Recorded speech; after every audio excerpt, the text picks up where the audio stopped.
छत्तीसगढ़ के पूर्व मुख्यमंत्री और वरिष्ठ कांग्रेस नेता भूपेश बघेल की मुश्किलें बढ़ सकती हैं।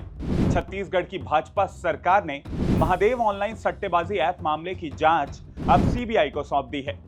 इसकी अधिसूचना भी सोमवार को जारी कर दी गई। गृह मंत्री विजय शर्मा ने कहा कि इस मामले में सवाल उठ रहे थे, इसलिए अब केंद्रीय एजेंसी इसकी जांच करेगी। उन्होंने कहा कि 70 केस महादेव ऐप के संबंध में दर्ज किए गए हैं। ये केस स्थानीय थानों में है, एक ईओडब्ल्यू में भी है।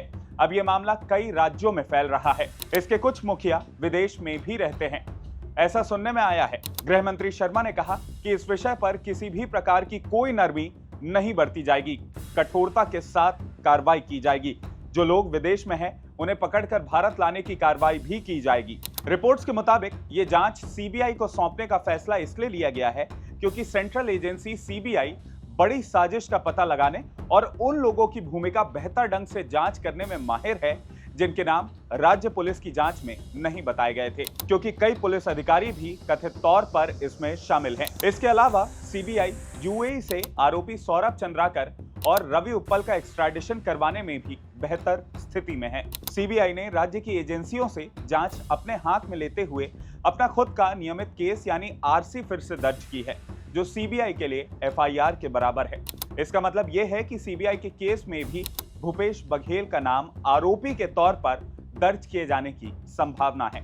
बता दें कि हिंदुस्तान टाइम्स की 17 मार्च की अपनी एक्सक्लूसिव रिपोर्ट में उन्होंने बताया था कि छत्तीसगढ़ पुलिस की आर्थिक अपराध शाखा यानी ईओडब्ल्यू ने महादेव ऐप मामले में भारतीय दंड संहिता की संबंधित धाराओं के तहत धोखाधड़ी, आपराधिक साजिश, विश्वासघात और जालसाजी के आरोप के साथ साथ भ्रष्टाचार निवारण अधिनियम के तहत भूपेश बघेल को आरोपी बनाया है।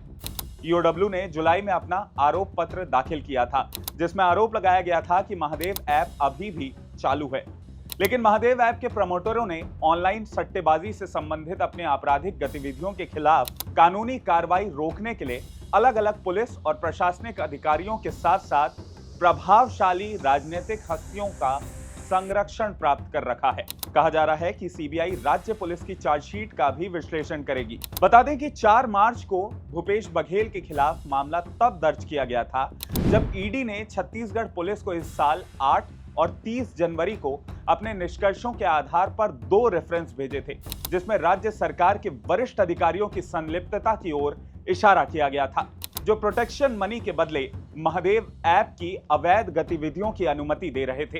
ईडी ने पिछले साल नवंबर में आरोप लगाया था कि चंद्राकर और उप्पल ने पूर्व मुख्यमंत्री भूपेश बघेल को 508 करोड़ रुपए की रिश्वत दी थी। दोनों आरोपी वर्तमान में यूनाइटेड अरब अमीरात में हिरासत में है और विदेश मंत्रालय के माध्यम से उनके एक्स्ट्राडिशन की रिक्वेस्ट पहले ही भेजी जा चुकी है। तो अब महादेव सट्टा ऐप मामला सीबीआई को सौंपे जाने के बाद ये देखना होगा कि सीबीआई इस मामले में क्या नए खुलासे करती है। पर अगर सीबीआई अपनी एफआईआर में भूपेश बघेल के नाम को इंक्लूड करती है तो ऐसे में पूर्व मुख्यमंत्री की मुश्किलें और भी बढ़ सकती है। इस पूरे मामले पर और भूपेश बघेल के इंक्लूजन पर आपकी क्या राय है? क्या आपको लगता है कि इस पूरे मामले में भूपेश बघेल का भी हाथ है? कमेंट करके अपनी राय जरूर दीजिए। इसके साथ ही इस वीडियो को ज्यादा से ज्यादा लाइक और शेयर कीजिए और IBC 24 के हमारे YouTube चैनल खबर विभाग को जरूर सब्सक्राइब करें। नमस्कार।